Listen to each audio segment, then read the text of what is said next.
இப்போ வரக்கூடிய மே மாதம் 18ஆம் தேதி ஞாயிற்றுக்கிழமை ஒரு 5 மணி 10 நிமிடம் அந்த தருணத்தில் ராகு பகவான் பயிற்சி ஆகிறார். ராகு கேது பயிற்சி என்பது சாயா கிரகங்கள் பயிற்சின்னு அதுக்கு பேர். சாயா கிரகங்கள் என்ன, நிழல் கிரகங்கள்னு சொல்லுவாங்க. அப்போ இந்த நிழலுக்கு நிழல் கிடையாது, ஏதோ ஒன்றினுடைய நிழல் தான் அது. அப்போ சூரியனின் நிழல் ராகு, சந்திரனின் நிழல் கேது அப்படி சொல்கிறாங்க. அந்த அடிப்படையில் பார்க்கும்போது இந்த ராகு பகவான் நம்முடைய ஜோதிட சாஸ்திரங்களில் சித்தர்கள் என்ன சொல்கிறாங்கன்னா, அதாவது ராகு பகவானுடைய தன்மை அப்படிங்கிற ஒரு விஷயம் திடீர் யோகத்தை, அதாவது திடீர் யோகத்தை, குபேர யோகத்தை திடீர் என்று வழங்கக்கூடிய, எதை ஒன்றுமே திடீர்னு கொடுக்கக்கூடிய யோகக்காரகன் ராகு அப்படின்னு சொல்லுவாங்க. அதே போல் மோட்சகாரகன், ஞானகாரகன் கேதுன்னு சொல்லுவாங்க. அப்போ ஞானத்துக்கு அதிபதி யார், அந்த ஞானத்தை வழங்குவதற்கு வல்லவான கிரகங்கள் என்ன அப்படின்னு பார்க்கும்போது மோட்சத்தையும் வழங்கக்கூடியது.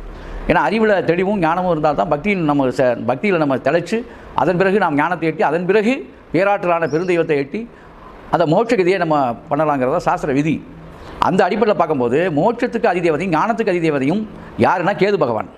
அப்போ ராகு பகவான் யார் அப்படின்னா திடீர் தனப்பிராப்திகளை யோகத்தை தரக்கூடிய ஒரு அற்புதமான கிரகம் எது அப்படின்னு. திடீர்னு யோகத்தை ஒருத்தன் நேற்று பாருங்கள் அப்படி இருந்தால் திடீர்னு பாருங்கள் அப்படின்னு சொல்கிறாங்களே, இதெல்லாம் அந்த திடீர் பண வரவுகளை குபீர் என்று தரக்கூடியது ராகு. அதே போல் தான் மைனஸ் பாயிண்ட்டுக்கு, அதாவது நம்ம வாழ்க்கையில் திடீர் பிரச்சனைகள், திடீர் என்று ஒரு கேவலமான தன்மைக்கு ஆளாகிறது, திடீர் என்று ஒரு கட்டத்தில் மாட்டி முடிக்கிறது, இதெல்லாம் இதுவும் ராகு தான் கொடுப்பார். அப்போ ஞான நிலையை கொடுக்குறவரும் கேது தான். இந்த பக்கம் பார்த்தா ஞானத்தை கொடுக்குறவரும் கேது. அந்த ஞானத்தில் கொஞ்சம் மிஸ்ஸிங் ஆனால் அதே பைத்தியம். அதாவது என்னென்னு கேட்டால் பைத்தியக்கார தன்மையை, ஒரு பிதற்றலை தனக்குத்தானே பிதட்டிக்கிட்டு இருப்பாங்க ரொம்ப பேர். இந்த மாதிரி தன்மை.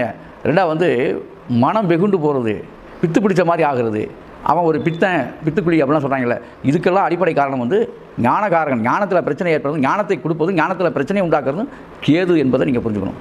அப்போ இந்த கேது தான் ஆன்மீகத்தில் ஒரு பெரிய ஆளாகவும் ஆக்கும். கேது போய் யாரோட சேர்ந்தோ, கேதுவும் குருவும் சேர்ந்தால் கோடீஸ்வர யோகம். யாருடைய ஜாதகத்திலெல்லாம் கேதுவும் குருவும் சேர்ந்துருக்கிறதோ அதெல்லாம் மிகப்பெரிய வல்லமையான கோடீஸ்வர யோகத்தை பெறும். அதே மாதிரி 6 இடங்கள், அதாவது மொத்தம் 5 இடங்கள், 5 இடங்கள் அந்த ராகு நிற்கும் பொழுது மிகப்பெரிய யோகத்தை ராகு வழங்குவார். ஆமேடா, எருது, கன்னி, நண்டு, சுறா.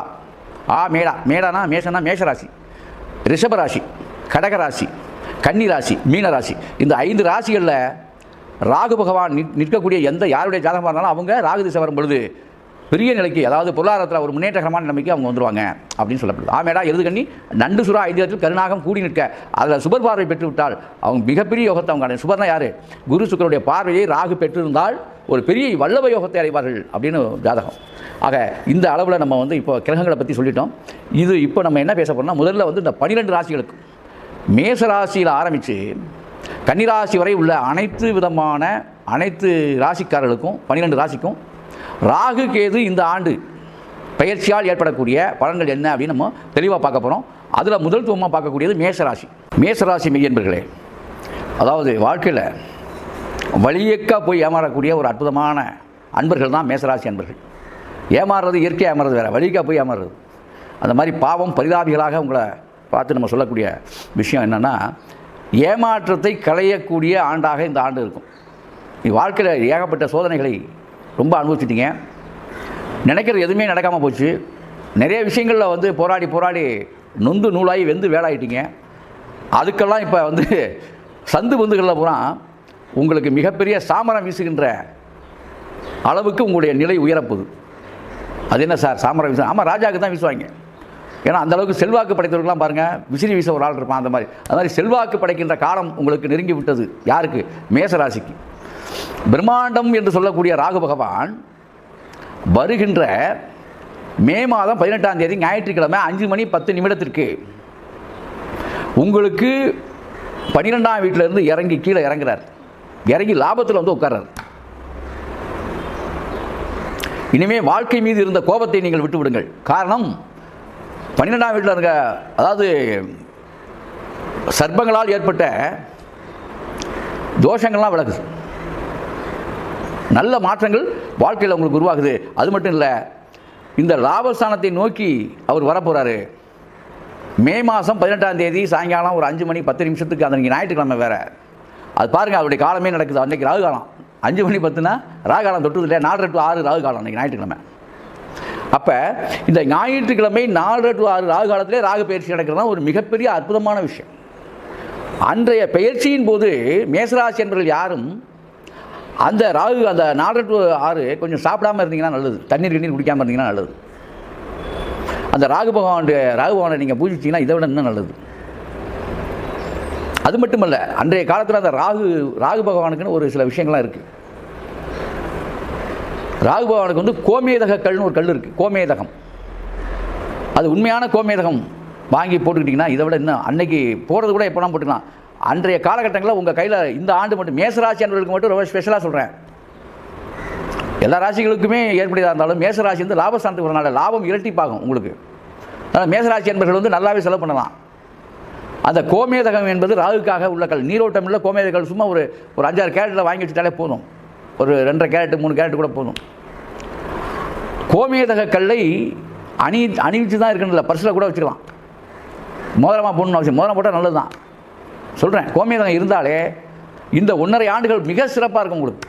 அதான் சூட்சம் பற்றி சொல்லிட்டேன். அது உண்மையான கல், உண்மையாக சொல்கிறேன். அது வந்து கோமேதகம் நீரோட்டமுள்ள கல்லாக பார்த்து வாங்கணும். நீரோட்டமுள்ள உண்மையான கோமேதக கல் கிடைத்தால் பெருங்குண்ட யோகத்தை நீங்கள் அடையலாம். மேசராசி அன்பர்களுக்கு குறிப்பாக சொல்கிறேன், பெரிய யோகத்தை நீங்கள் அடையலாம். ராகுங்கிறதே பிரம்மாண்டம். அந்த பிரம்மாண்டத்தை மிகப்பெரும் பிரம்மாண்டமாக மாற்றக்கூடிய வல்லமை இந்த கோமேதக கல்லுக்கு உண்டு. ராகுடைய முழு பவரையும் கொடுக்கும். ஏன்னா நல்ல நிலைக்கு ராகு வர்றாரு உங்களுக்கு. ஆக அள்ளி கொடுத்துட்டு போயிடுவார். திடீரென்று குபேர யோகத்தை வழங்க வேண்டிய ஆற்றல் அருகதை ராகுக்கு உண்டு. ஆகவே மேசராசி என்பர்கள் எல்லாத்துக்குமே, ஆண் பெண் இருபாலருக்குமே இந்த மே மாதம் 18ஆம் தேதிக்கு பிறகு உங்கள் காட்டில் பணமழை பொழியும். பாம்பு கோயில்களுக்கெல்லாம் நீங்கள் தாராளமாக போயிட்டு வரணும். ஆதிசேஷன் இருக்கக்கூடிய ஆதிசேஷ அவதாரத்தெல்லாம் வணங்கணும். திருநாகேஸ்வரம் போயிட்டு வர்றது இன்னும் வெகு சிறப்பு. இதை விட துர்க்கையில் வந்து விஷ்ணு துர்க்கையை வணங்குறது அதை விட ரொம்ப சிறப்பு. ஆகவே அன்பர்களே, மேசராசி மையன்பர்கள் அதே போல் ராகுக்கு உரித்தான எந்திரங்கள்லாம் இருக்குது. அதாவது யோகத்தை வாரி வழங்குவதற்கு நாக எந்திரம் அப்படின்னு ஒரு எந்திரம் இருக்குது. இதை வந்து இந்த ராகு கேது பயிற்சியில் அது மேசராசிக்காரர்களுக்கு முறையாக அந்த எந்திரம் ஸ்தாபித்து முறையாக அந்த எந்திரத்தை தன்னுடைய வீட்டில் வச்சு பூஜை பண்ணிட்டு வந்தாலே, அதுவும் ராகு காலத்தில் பூஜை பண்ணாலே ராகுடைய பலனை பெறலாம். எந்திரகதி பூஜையாலையும் பண்ணலாம். ஏன்னா கல் வந்து ரொம்ப விலையாக இருக்கும் அப்படின்னு நினைக்கிறவங்க சாதாரணமாக எந்திரத்தின் மூலமாக அந்த எந்திரத்தை பெற்றுக்கொண்டு நீங்கள் செய்யலாம். அந்த மாதிரி எந்திரங்கள் வந்து எங்கே கிடைக்குது அப்படின்னா, திருச்சி மாவட்டம் மணப்பாறை வட்டம் பொன்முச்சந்தி என்கின்ற ஊரிலே இருக்கக்கூடிய விஷ்ணு துர்கா தேவி ஆலயத்தில் கிடைக்குது. அந்த ராகு கேது எந்திரங்கள் தேவைப்படுவோர் என்னுடைய நம்பரில் நீங்கள் பதிவு பண்ணிக்கலாம். பதிவு பண்ணி கேட்டு வாங்கிக்கலாம். 866 ஆரம்பித்து 511 முடியக்கூடியது. 866 804 85 11ங்கிற எண்ணுக்கு நீங்கள் வாட்ஸ்அப்பில் உங்களுடைய முழு முகவரி, அதே மாதிரி உங்களுடைய பெயர், உங்களுடைய நட்சத்திரம், ராசி இதெல்லாம் எழுதி முறையாக வாட்ஸ்அப்பில் அனுப்பிட்டு, அதே எண் தான் ஜிபே நம்பர். அதில் வந்து அவங்கள்ட்ட நீங்கள் ஃபோன் பண்ணி கேட்கும்போது உங்களுக்கு எவ்வளவு தொகைன்னு சொல்லுவாங்க. அதை நீங்கள் அனுப்பிட்டு நீங்கள் பெற்றுக்கொள்ளலாம். பெற்றுக்கொள்வதென்றால் பெற்றுக்கொண்டு ராகு காலத்தில் அதை பூஜை பண்ணணும். வீட்டில் வச்சு அதை பூவெல்லாம் போட்டு வணங்கினீங்கன்னா இந்த ஆண்டு பெரும் மாறுதல் ஏற்படும்.